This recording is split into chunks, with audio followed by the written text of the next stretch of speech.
2021년 최고의 작품 하나를 꼽으라면 이 작품을 빼놓을 순 없죠. 오징어 게임.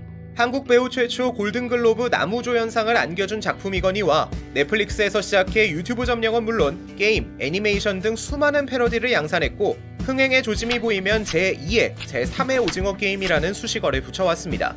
오징어 게임의 독주를 막기 위한 수많은 태클도 쏟아졌습니다. 가장 큰 논란은 맛집에서나 있을 법한 원조 논란.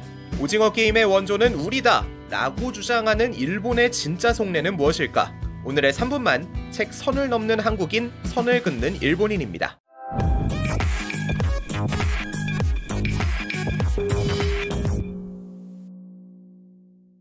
일본의 유력 언론사 니혼게이자 신문은 무궁화 꽃이 피었습니다는 일본의 달마상이 넘어졌다를 표절한 것이라는 칼럼을 실었고, 또 다른 매체는 오징어 게임은 일본 영화가 원작이라는 의혹을 제기하기도 했습니다.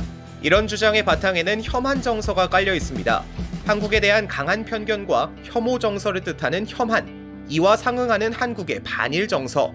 이 두 현상은 비슷한 듯 보이지만 기원 자체가 완전히 다릅니다. 3분만. 먼저 일본부터 살펴볼까요? 루스 베네딕트의 국화와 칼에 따르면 일본은 수치의 문화를 가지고 있습니다. 제각기 위치에서 행해야 하는 의무가 있고 그 의무를 다하지 못했을 땐 수치심을 느낀다는 건데요.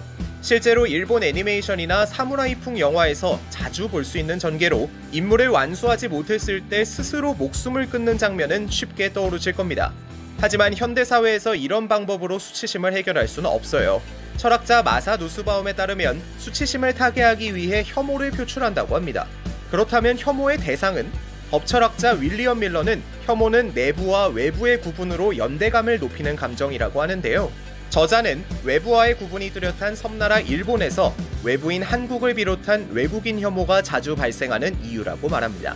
정리하자면 경제 침체, 좁아진 국제적 입지 등에서 느끼는 수치심을 타개하기 위한 일본의 혐오 표출이 혐한 현상이라는 거죠. 3분만. 우리나라는 어떨까요? 한국 사회는 특정 집단에 대한 혐오보단 다수를 향한 분노에 가깝습니다.